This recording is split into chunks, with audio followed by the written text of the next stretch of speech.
Bwana Baby Mary, mambo vipi? Poa, kwema. Kwema kabisa. Ubaya bwela. Mpaka nikakumisi kutoka tupo kwenye boti mpaka leo. Si unanikimbia, Zanzibar imekuwa kubwa hii. Nataka kusemaje? Wapi? Niambie tu. Bwana tuzungumze mchezo wa leo pengine yamebakia masaa. Wanasema usiku wa deni hauchelewi kukucha. Kumekucha, shamla zinaendelea. Tunatazamia mchezo wa namna gani? Tunatazamia mchezo mzuri, tumejipanga, tumejiandaa vizuri. Dhidi ya Stellenbosch ni timu nzuri, timu ambayo inaonyesha ushindani wa hali ya juu. Kwa sisi kama wanachama na mashabiki wa Simba Sports Club tuko vizuri kama mchezaji wa 12 ndani ya uwanja. Kuanzia asubuhi tushafika hapa, leo ilikuwa mvua kidogo, sasa hivi kidogo mvua imekata. Kwa nafikiri kutakuwa na muendelezo mzuri wa hii hali ya hewa. Tunasubiri tu dakika 90 za mtanange wetu kuangalia kwa tumeandaa yaliomo yamo, lakini naamini kuwa yamo. Tumejipanga vizuri, tunahitaji matokeo na magoli ya kutosha. Umekuwa ukishuhudia Simba akiwa anafanya mazoezi kutokea ile siku umefika Alhamisi. Pengine umekiona kikosi kiko tayari kwa kwenda kumvaa Stellenbosch na ulipomtazama Stellenbosch ambapo amecheza mara mwisho na Zamalek? Kikosi kiko tayari sana. Kikosi kimejipanga vizuri toka mazoezi. Toka siku ya kwanza wamefika Zanzibar mpaka siku hii ya leo. Naamini wenyewe utimamu wa akili mpaka mwili ni kwa sababu ya mechi hii ya leo. Kwa hiyo sina shaka. Nafikiri siku ya leo Stellenbosch ataenda kupata kichapo cha mbwa mwitu. Tuko Zanzibar katika dimba la Amani, ni uwanja ambao kidogo tumerudi kwenye nyasi ambao tayari imekuwa ni ya kitofauti, lakini nyasi yake ni nzuri, inaridhisha na inapendeza. Kwa hiyo sina shaka.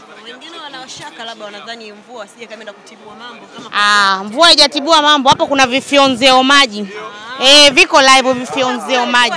Kule vilikuwa vimechelewa kwa sababu uwanja uko kwenye matengenezo, vifyonzeo maji vilikuwa bado havijawekwa vizuri. Kwa hiyo nafikiri mpaka finali itakuwa vishakaa sawa, inakuwa ni ubaya ubwela. Hapa tunapiga nusu finali, tunapiga Benjamin. Kwa hiyo yani ushaiona finali? Mapema tu. Kwa hiyo tunapiga finali Benjamin. Finali Benjamin. Namuona Benjamin mkienda kucheza na nani? Benjamin yoyote na aje, tumistaki hata kuwabagainia, lakini ninavyoiona kama tunaweza tukaja kukutana na Constantine. Dalili naziona hizo. Tumemuua Benjamin, naziona dalili kama kombe tutachukua mbele yake, ajipange vizuri. Mlikuwa mnawania naye kuongoza kundi? Na tumemuongoza. Sisi ndo malegendari wa haya mashindano, tushashiriki sana. Na safari hii tumevuka, tutawafurahisha. Finali tumelitazamia na Zamalek lakini. So Zamalek yoyote na aje. Sisi kwetu ni kauli mbiu yoyote na aje, na hatuishii hapa, ni muendelezo, ni mbele kwa mbele.